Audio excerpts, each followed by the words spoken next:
Hello, നമസ്കാരം. ഞാനിന്നൊരു വളരെ വിഷമത്തോടു കൂടിയാണ് ഈ വീഡിയോ ഞാൻ ചെയ്യുന്നത്. ഏകദേശം ജൂൺ 21-നാണ് അവസാനമായിട്ട് ഞാൻ പീക്കിരിയുടെ ഒരു വീഡിയോ ഇട്ടത്. അതിനുശേഷം ഇത്ര നാളായിട്ട് വേറൊരു വീഡിയോ ഞാൻ ഇട്ടിട്ടില്ല. അതിന് ഒരു കാരണമുണ്ട്. നിങ്ങളെല്ലാം സ്നേഹിച്ച നമ്മുടെ പീക്കിരി ഇന്നിപ്പോൾ നിലവിലില്ല. കാരണം എന്താ വെച്ച് കഴിഞ്ഞാൽ പീക്കിരിയുടെ കളിയും ചിരിയും ഒക്കെ നമുക്ക് എന്നിൽ നിന്ന് അത് അപ്രത്യക്ഷമായി. അതായത് പീക്കിരി മരണപ്പെട്ടു പോയി. അതിൻ്റെ സങ്കടം കൊണ്ടാണ് ഞാൻ വീഡിയോ ഇടായിരുന്നത്. ഒരുപാട് റീച്ച് ഉണ്ടായിരുന്നു. ഒരുപാട് ആൾക്കാർ ഫേസ്ബുക്കിലും ഇൻസ്റ്റാഗ്രാമിലും ഒക്കെ ആയിട്ട് യൂട്യൂബിലൊക്കെ ആയിട്ട് ഒരുപാട് കമൻറ്റുകളും ഒരുപാട് ആൾക്കാർ എന്നെ വിളിക്കുകയൊക്കെ ചെയ്തതാണ് ആ ചെറിയ പട്ടിയുടെ ആ സ്നേഹം.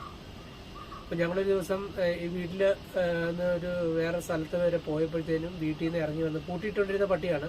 വീട്ടിൽ നിന്ന് ഇറങ്ങിപ്പോയി റോഡിൽ വെച്ച് എങ്ങനെയോ മരണപ്പെട്ടു. ഞങ്ങൾ തിരിച്ചു വന്നപ്പോഴത്തേനും മരണപ്പെട്ട് റോഡിൻ്റെ സൈഡിൽ കിടക്കുന്നതായിട്ടാണ്. അതുകൊണ്ട് വളരെയധികം സങ്കടത്തോടു കൂടിയാണ് ഞാൻ ഈ വീഡിയോ ചെയ്യുന്നത്.